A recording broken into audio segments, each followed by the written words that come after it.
Bismillahirrahmanirrahim. Assalamualaikum warahmatullahi wabarakatuh. Apa kabar Ananda yang solih dan solihah? Semoga semua dalam keadaan sehat dan selalu di dalam lindungan Allah Subhanahu wa taala ya. Nah, jadi hari ini kita akan melanjutkan lagi materi kita, yaitu tentang keragaman etnik di Indonesia. Nah, sebelum kita memulai materi kita, ada baiknya kita membaca doa belajar terlebih dahulu ya. Berdoa dimulai. Berdoa selesai. Nah, jadi Ananda sekalian, hari ini Ustazah akan menjelaskan tentang keragaman etnik yang ada di Indonesia. Untuk tujuan pembelajaran, nanti Ananda dapat membacanya di rumah ya. Nah, Indonesia itu memiliki banyak sekali keragaman suku bangsa. Banyak sekali keragaman yang ada di Indonesia itu sendiri ya. Bahkan manusia itu tidak akan pernah terlepas dari kebudayaannya. Dimanapun manusia itu tinggal, tentunya dia pasti akan memiliki suatu budaya tersendiri. Nah, negara itu kan merupakan negara kepulauan. Nah, sebagai negara kepulauan, Indonesia itu memiliki beragam suku bangsa. Bahkan berdasarkan data sensus penduduk tahun 2010 diketahui bahwa Indonesia memiliki 1128 suku bangsa. Nah, dari sekian banyak suku bangsa di Indonesia itu, suku Jawa adalah suku yang terbesar dan terbanyak di Indonesia. Nah, diperkirakan jumlah suku Jawa itu mencapai 41% dari total populasi di Indonesia. Nah, ini hampir setengah ya. 41 ini kan hampir setengah. Hampir setengah penduduk Indonesia itu didominasi oleh penduduk yang bersuku Jawa. Nah, yang kedua itu ada suku Sunda. Jumlahnya itu mencapai 36,7 juta dari atau 15,5% dari jumlah populasi di Indonesia. Yang ketiga menyusul itu ada suku Batak yang jumlahnya itu mencapai 8,5 juta jiwa atau 3,6% yang berasal dari Pulau Sumatera bagian tengah dan utara ya. Nah, jadi banyak lagi ya selain suku Jawa, suku Sunda, suku Batak, banyak lagi suku-suku yang ada di Indonesia ya. Nah, ini hanya menempati peringkat satunya, 2 dan 3. Nah, ini ada tabel beberapa suku bangsa yang ada di Indonesia. Nah, misalnya di Aceh sendiri itu suku bangsanya itu ada suku Aceh, suku Gayo, Tamiang, Alas, dan Simelu. Untuk di Papua itu ada suku Dani, Asmat, Sentani, Mau, Kauredera, Manen, Morwab, dan Molok. Nah, ini dia banyak sekali suku-suku bangsa yang tersebar di Indonesia ya. Nah, untuk keragaman bahasanya, sama halnya dengan keragaman suku bangsa, Indonesia ini juga memiliki keragaman bahasa yang sangat banyak sekali ya. Bahkan Indonesia itu diperkirakan memiliki sekitar 726 bahasa daerah yang digunakan. Nah ya, di Indonesia itu sendiri biasanya mereka menggunakan 2 bahasa. Ya, biasanya digunakan 2 bahasa, yaitu yang pertama ada bahasa Indonesia dan yang kedua ada bahasa daerah. Bahasa daerah ini digunakan pada saat orang-orang ataupun masyarakat berkomunikasi dengan masyarakat dari suku yang sama gitu ya. Misalnya kalau misalnya di Gayo, maka dia akan menggunakan bahasa daerah dengan sukunya dari orang Gayo juga gitu ya. Kalau misalnya orang Gayo berbicara dengan orang yang sukunya Aceh misalnya, itu kan nanti nggak nyambung gitu ya. Nah, oleh karena itu dibentuklah suatu bahasa yaitu bahasa persatuan bahasa Indonesia yang tujuannya untuk memudahkan komunikasi masyarakat Indonesia yang memiliki banyak sekali keragaman bahasa. Yang kedua ada keragaman budaya. Nah, sama juga ya dengan keragaman bahasa, budaya di Indonesia ini sangat banyak sekali macamnya, seperti ada rumah adat, pakaian adat, jenis tarian, pertunjukan seni, upacara adat, dan lain sebagainya. Nah, ini akan kita pelajari satu persatu. Nah, yang pertama itu ada rumah adat. Rumah adat adalah rumah yang khas yang dimiliki oleh suatu bangsa tertentu dan berfungsi sebagai tempat tinggal suku tersebut. Nah, jadi untuk motif, ciri, dan keunikannya itu masing-masing di setiap daerahnya ya, dan berbeda pula ya. Nah, misalnya ini ada contohnya.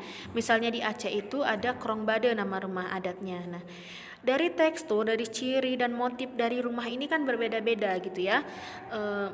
Dan rumah-rumah adat ini juga memiliki simbol-simbol ataupun filosofi tersendiri gitu. Nah, misalnya kayak seperti di Joglo ataupun di Jawa Tengah. Nah, ini memiliki ciri khas berupa 4 tiang penyangga utama atau yang dikenal dengan sukoguru, serta tumpang sari yakni susunan balok yang ditopang oleh sukoguru. Keempat tiang tersebut adalah lambang 4 arah mata angin yang berbeda. Nah, ini rumah-rumah adat ini memiliki filosofi tersendiri. Nah, yang kedua ada pakaian adat dan senjata tradisional. Pakaian adat juga mencirikan kekayaan budaya Indonesia. Setiap daerah memiliki pakaian adat yang berbeda dengan corak dan motif yang menarik. Pakaian adat dipakai pada waktu upacara-upacara adat, misalnya kematian, perkawinan, kelahiran, dan kegiatan ritual dari setiap suku. Nah, pakaian adat umumnya dilengkapi dengan senjata tradisional. Bentuk senjata tradisional yang unik disesuaikan dengan fungsi dan simbolnya, serta menjadi identitas kekhasan suatu daerah. Nah, untuk pakaian adat dan senjata tradisional ini juga memiliki perbedaan tersendiri dari setiap wilayahnya ya. Nah, seperti contohnya gambar-gambar di sini. Untuk di Gayo itu ada nama pakaian adatnya itu ada kerawang. Untuk di Aceh ada pakaian inong. Di Batak itu nama pakaian adatnya ulos. Di Jawa ada jawi jangkep. Di Sulawesi Selatan pakaian adatnya namanya bodo. Di Minangkabau pakaian adatnya namanya baju kurung. Nah, ini ada juga beberapa senjata tradisional yang ada di Indonesia. Ada rencong, keris, karih, sundu, dan parang salawuku ya. Nah, untuk lagu daerah dan alat musik. Lagu daerah adalah lagu yang berasal dari daerah tertentu dan mencirikan budaya daerah tersebut. Lagu daerah juga merupakan seni yang mengungkapkan perasaan lewat nyanyian yang menggunakan bahasa daerah. Lagu daerah biasanya dinyanyikan pada acara-acara tertentu. Contohnya ketika melakukan permainan daerah, acara adat, bahkan ketika melakukan pekerjaan sehari-hari. Nah, kalau misalnya kita di Takengon biasanya kita menyanyikan lagu daerah itu pada saat upacara gitu ya. Nantinya ada menyanyikan salah satu lagu daerah gitu kan. Nah, bahkan mungkin kita orang tua kita gitu juga kan sembari nyapu, sembari nyuci piring gitu, terkadang juga sering menyanyikan lagu daerah. Nah, ini ada contoh beberapa lagu daerah yang terdapat di Indonesia. Seperti contohnya di Aceh, itu lagu daerahnya ada Bungong Jempah, Lembah Alas, Pisesurit, Selanga, Sepakat, Segenap. Nah, nanti ini untuk lagu-lagu daerah nanti Ananda dapat membacanya di rumah ya. Nah, ini juga ada beberapa bentuk alat musik yang unik dan mencirikan suatu kedaerahannya.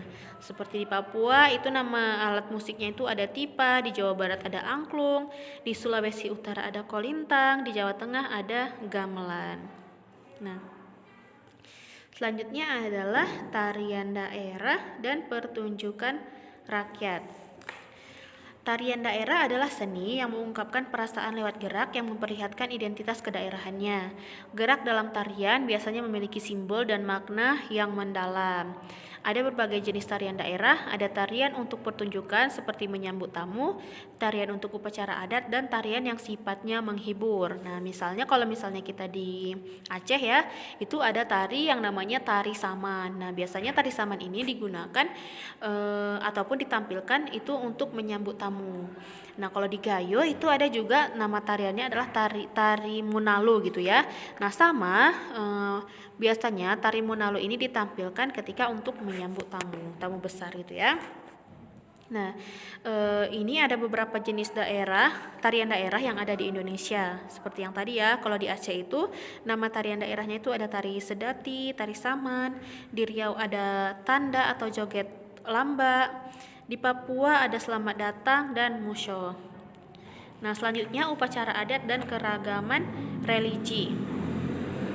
Upacara adat tiap suku bangsa di Indonesia itu berbeda-beda, termasuk upacara perkawinan, kematian, dan kelahiran.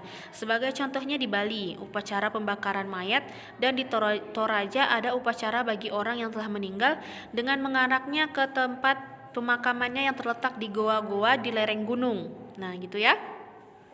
Di daerah lain juga terdapat upacara menurut adat istiadat dan corak budaya setempat. Nah, ini tentunya kita harus tahu ya upacara adat dan keragaman religi yang ada di tempat kita tinggal saat ini. Nah, ini ada beberapa pertunjukan rakyat di Indonesia, seperti di DKI Jakarta itu nama pertunjukannya daerahnya ada lenong, di Jawa Tengah ada ketoprak, wayang orang, wayang golek, dan wayang kulit. Nah, ini Anda nanti dapat membacanya ya. Nah, mungkin Anda sekalian juga pernah mendengar ataupun membaca Quran Surat Al-Hujurat ayat 13 yang artinya, "Hai manusia, sesungguhnya kami menciptakan kamu dari seorang laki-laki dan seorang perempuan dan menjadikan kamu berbangsa-bangsa dan bersuku-suku supaya kamu saling kenal mengenal. Sesungguhnya orang yang paling mulia di antara kamu di sisi Allah ialah orang yang paling takwa di antara kamu. Sesungguhnya Allah Maha mengetahui lagi Maha mengenal." Nah, jadi Ananda sekalian, di ayat tersebut telah menjelaskan ya bahwa jauh sebelum kita dilahirkan ke dunia ini telah ada ayat suci Al-Quran yang menjelaskan bahwa nantinya Indonesia itu akan dibagi dengan berbangsa-bangsa, dengan bersuku-suku gitu ya. Nah, nyatanya memang kita lihat saat ini memang banyak sekali keragaman yang ada di Indonesia tersendiri ya. Semoga dengan pembelajaran kita ini nantinya dapat meningkatkan keimanan kita kepada Allah Subhanahu wa taala ya. Karena memang kita harus selalu banyak bersyukur tentang apa yang telah kita nikmati saat ini ya Ananda ya. Nah, mungkin hanya ini penjelasan dari Ustazah. Jika ada yang kurang paham ataupun kurang dimengerti, silakan Ananda bertanya pada Ustazah ya. Mungkin sampai sini saja penjelasan dari Ustazah. Ustazah akhiri dengan menutup majelis kita ya, dengan membaca istighfar dan membaca doa kafaratul majelis.